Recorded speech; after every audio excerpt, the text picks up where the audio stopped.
G'day, Dave here. Coming to you from my stairwell. Here I am, middle of the stairs. Sometimes I go down, sometimes I go up.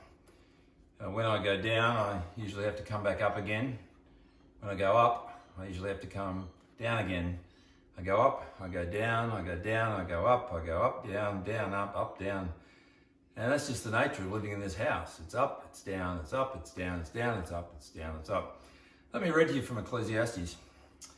There's a time for everything and a season for every activity under heaven. I'm reading from chapter 3 of Ecclesiastes, and this may be familiar to you. It wasn't actually written by Bob Dylan or by the Byrds, but it's written as part of this book, written 3,000 years ago. A time to be born and a time to die, a time to plant and a time to uproot, a time to kill and a time to heal, a time to tear down and a time to build, a time to weep and a time to laugh, a time to mourn and a time to dance. And I could go on. We're familiar with it, aren't we? It's pretty well known as a poem.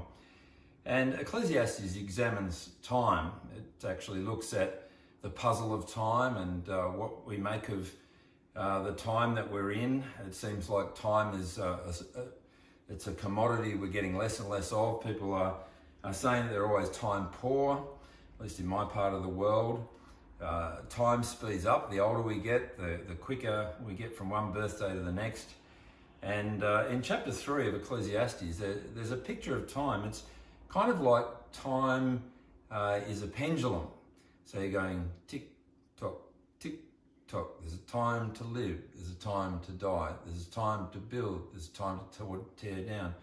And really, when you look at this, it can seem quite beautiful, but the reality is it's a picture of, for everything that happens, there is something that unhappens.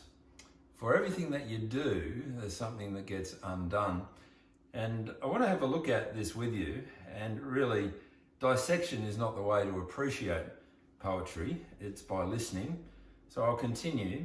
A time to weep and a time to laugh, a time to mourn and a time to dance, a time to scatter stones and a time to gather them, a time to embrace and a time to refrain from embracing, a time to search and a time to give up, a time to keep and a time to throw away, a time to tear and a time to mend, a time to be silent and a time to speak, a time to love and a time to hate, a time for war and a time for peace.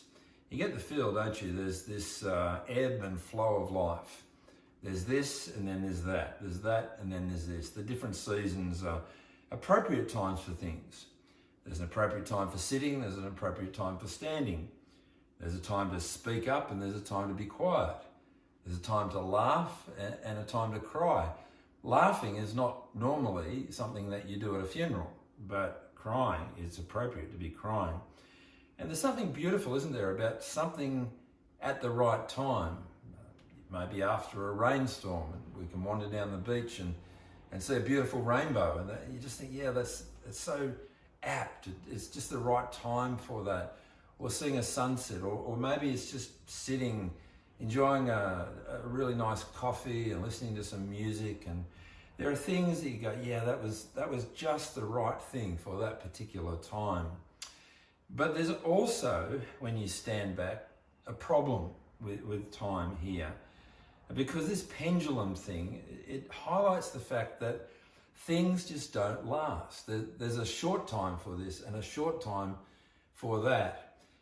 We lived for many years in a construction zone in the inner city part of Canberra. And it was fascinating on one occasion to see a house knocked down and then a new house built. And then within months, the house that had been built to replace the first one was knocked down and a block of units were built. Now, clearly there was a problem there with the planning, and maybe the guy or whoever they were discovered they could make a lot more money, and so quickly undid what had been done.